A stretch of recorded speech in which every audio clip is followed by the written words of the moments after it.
Dalawa.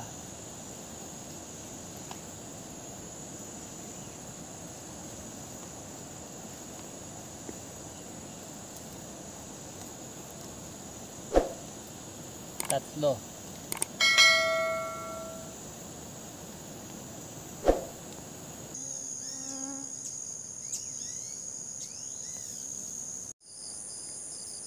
Ang tanim na ito ay makikita sa bahay kubo. Sa mga mahilig magtanim dyan, ano ang pangalan ng tanim na ito? Sa mga taong hilig magtanim, isang tingin mo lang sa mga tanim ay alam mo kung anong klase na prutas or gulay ito.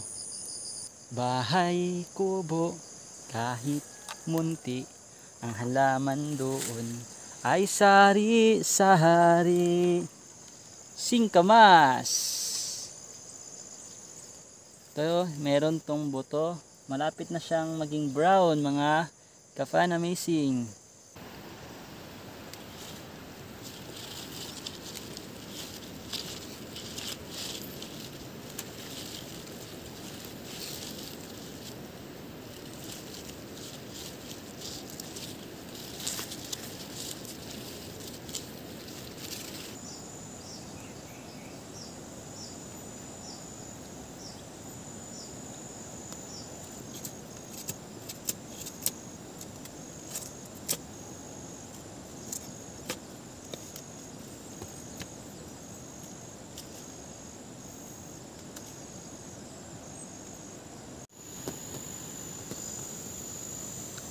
Okay, sayang po tong mga ganito kung hindi pa siya maging itim, hindi pa siya pwedeng matanim.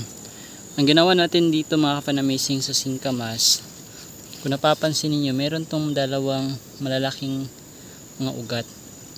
Pinutol natin tong isa. Yan. Pinutol natin dito para makuha itong silalim. Tsaka ito pwede siya makuha. Kasi merong nakakonect na dalawang ugat eh. Ang rason para yung pwedeng maging seedling or yung buto na hindi pa kulay itim, di ba pwedeng harvest para itanim, ay pwede pang magamit. So ganito yung paraan sa pag-harvest ng singkamas. So meron pa dito mga ka-Fan Amazing, no? So ito yung main stem nya. Merong ugat dito sa gilid. So ito yung puputulin ninyo para makuha nyo yung singkamas at hindi masira yung sa itaas mismo. So ito nakuha na natin, no? So buhay pa itong sa itaas kasi meron pang ugat eh.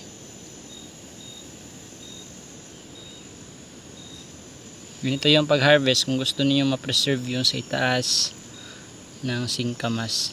Ito pinalaki lang namin para mas marami yung bunga mismo nitong singkamas at saka malalaki yung ganito. Pero mas maganda yung hindi pa masyadong malaki, i-harvest nyo na para hindi siya or para maganda siyang kainin.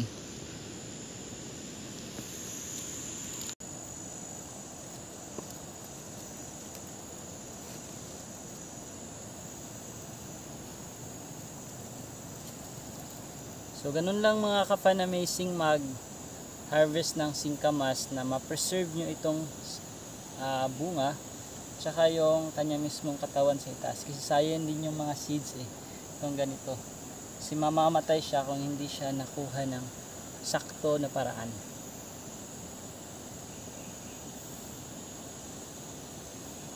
Yan, meron tayong singkamas, para siyang kamuti, di ba?